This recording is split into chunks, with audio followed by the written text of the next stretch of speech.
I rescued a bunny in the past. I actually rescued a squirrel this last year. I was raised with animals, I guess, since a young kid. It's not good. You should never be violent towards animals. They just can never really understand what they did wrong. Like, even if they did upset you in a way, it's never okay to physically harm them or verbally abuse them. A lot of meat and dairy, I guess. I do like the idea of with like when they're more free on the farm and stuff and they live a bit of a more like normal life. It was just about nutrition for me. I wasn't getting enough iron? Yeah, I wasn't getting enough iron in my diet and I just needed to start getting iron again. There would be a more humane way to end up having to kill an animal if you had to.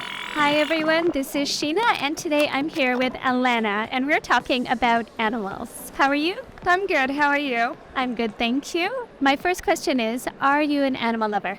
I definitely love animals. I've had pets my entire life as long as I can remember. And what kind of pets do you have or did you have? Currently, I have 2 cats and a hamster. I've had an array of different pets, though. I rescued a bunny in the past. I actually rescued a squirrel this last year. And why did you choose to rescue? I just kind of honestly ran into them. The bunny, I was working over at Hyde Park Zoo for a little while, and a family came in with a rabbit that was, it was a young rabbit,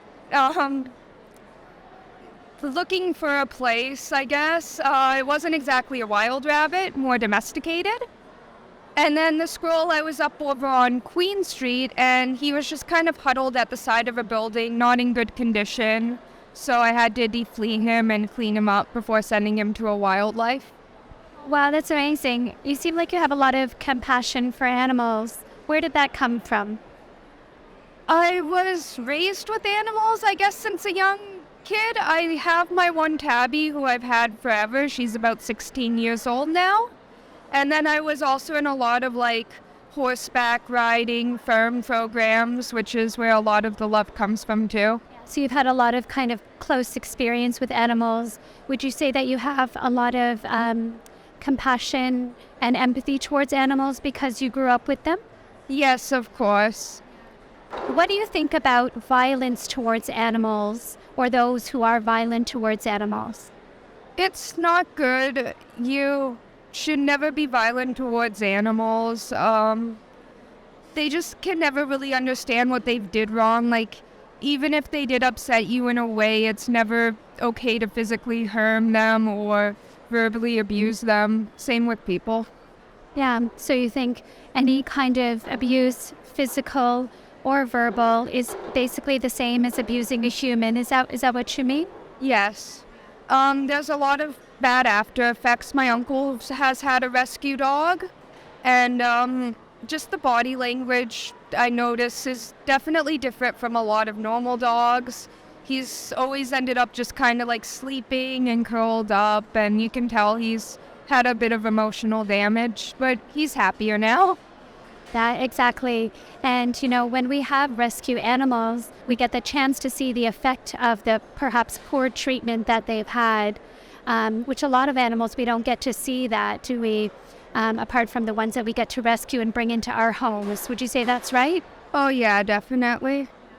The third question, and it's a little bit trickier, and it comes with no judgment here. I contributed to it for most of my life.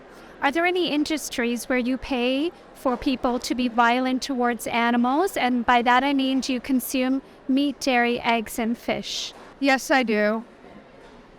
So saying that, violence towards animals is the same as violence towards humans, do you think there's a non-violent way to kill an animal? I do like the idea of when they're more free on the farm and stuff and they live a bit of a more normal life. But that is a very tricky question. I was vegetarian for a little while. I saw a lot of those videos, and I did feel a lot of compassion towards them, but I just wasn't getting the right nutrition for myself in the long run, but I don't know. I know it's a really tricky question, isn't it? We often think that when we have the inclination to go more towards vegetarianism, I was vegetarian for 10 years as well, I could see directly how an animal flesh would be hurting the animal, and how an animal has to be treated badly for me to be able to eat their flesh. I guess it was less obvious when it came from something like milk or cheese or eggs or something like that. What animal products do you consume now? A lot of meat and dairy, I guess. Can I show you a quick video on the dairy industry? Or I've heard like some things about like the whole industry, but I didn't know that they just killed the boys. I actually have a kid myself, and I could not imagine what it would be like if he was taken away. how did that video make you feel? Really, really sad for the cows. Yeah. As a mother, how does it make you feel? It definitely gets that one place where you understand when you have a child, like how much you love them, how amazing all that's been. Like just having one taken away would be a horrifying experience from the perspective. You know, they say that cows aren't maternal animals.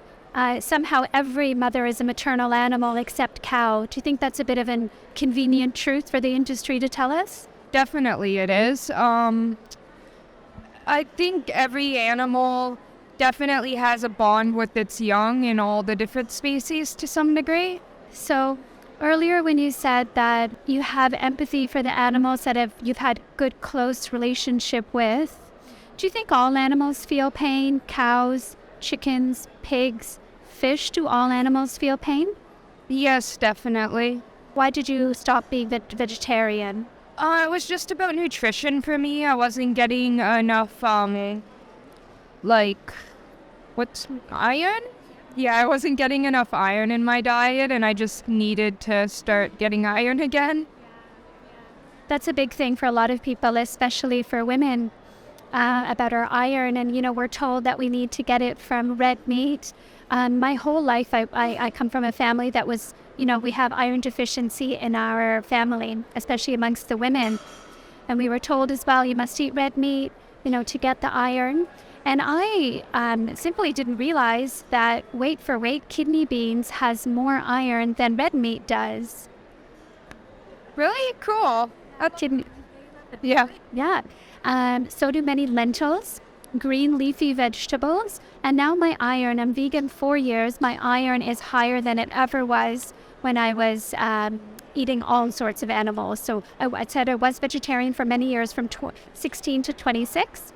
And then again till 41, I was eating everything and a lot of red meat. And my iron is higher now because of green leafy vegetables, kidney beans, things like that. At this point, I have to say, like, I definitely get a bit of a craving for meat at times. That and... yeah, I guess that would probably be it. And when your body wants certain things, doesn't it?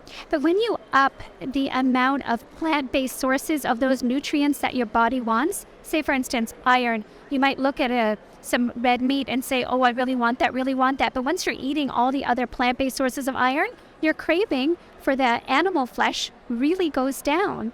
And then you say, oh, my body wants chicken. If you eat some really kind of tofu that's done in the right way, it satisfies the craving.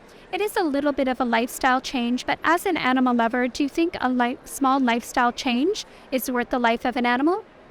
Yeah, definitely. I do try to even out, like, what I eat. Like, I definitely am not a super heavy meat eater, but yeah, I've liked bok choy a lot before. I do really enjoy, like, different vegetable dishes. I've had, like, the lentil-filled red peppers. Those are amazing. Yeah. You mentioned earlier free range. Can I show you a video on the free range chicken industry? I've worked with a lot of chickens. They're actually really sociable creatures. It takes them a little while to warm up to you, but once they do, they can be really, really friendly, and they just love cuddles. Oh, I didn't know that. And then how do you feel about eating chicken? Sad when I see a living one. Do you think we keep ourselves a bit separated from the reality of what it is? Oh yeah, definitely. That's almost kind of the idea behind butchers and grocery stores, so we don't actually have to directly see any of what happens. You're exactly right. Exactly right. Yeah, they need a lot more space. How did that video make you feel?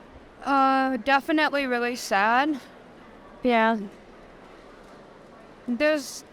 I don't know, there's like no more humane way of at least like making sure that they aren't alive during everything else. Or We put them through at such large numbers. This is what the industry deems humane. So all of this is humane, high welfare. This is all standard practice. that should not be standard. Do you think there's a humane way to kill an animal that doesn't want to die? I don't think there's any way that it can be humane to kill any living thing that doesn't want to die. However, in the idea of like food and survival, that definitely still isn't humane, but there would be a more humane way to end up having to kill an animal if you had to. Yeah, I guess when it's out of necessity, it can be justified. If it was a matter of necessity or survival, are we in that survival situation now? No, not with everything that we've been able to like come up with the last few years. Like even like just having like almond milk, all the different alternatives to animal food. Have you tried many of the plant-based options? A few. I attempted at tofu the other week actually. It did not turn out too good. I can give you some good websites that have some great tofu recipes. It's a bit of an art, and once you get it, it's amazing. Thanks. I've had good tofu before, and it is amazing. I just cannot cook it too well. Yeah, you kind of need to. Tofu press? Do you have a tofu press to get the water out of it? You're supposed to take the water out. You don't have to. Grilling is another way, like in a mini oven, under the grill. I marinate mine with tamari, which is like soy, sriracha, and lemon juice. And I cut it in big wedges, and I put it in the mini oven in the grill, and it starts to crisp up. No oil, just put it in the grill. And then a lot of people use a tofu press to get the water out of it, and that is so good. You can use your own, you just put something weighted on top of the tofu, and it kind of drains all that little bit extra bit of water out then. Yeah. Do you have any questions for me? Yeah, like I guess what foods would you recommend? What do you like to eat now? I like a lot of different veggies. I've been doing like a lot of different like veggie and rice dishes with meat, but yeah, then I also like some pastas and stuff. Yeah, so basically just the same veggie and rice dishes, and instead of the meat, again, you can do the tofu and cook it in the same way that you would, or you can grill it like we said, or marinate it and then grill it, use the tofu press. But when you're still getting used to it, in Toronto, we're so lucky. We have so many of the plant-based meat options. So you can get so many good plant-based beef and plant-based chicken. And it's not expensive in the no-frills. You can go to the freezer section, get the beef strips, the plant-based beef strips. Do it exactly the same way. Eat exactly what you're eating. Just replace the animal meat with the plant-based meat until you get more used to eating, a lot more beans and lentils and like that good hearty stuff. But, pastas, if you would normally have it with chicken, would you?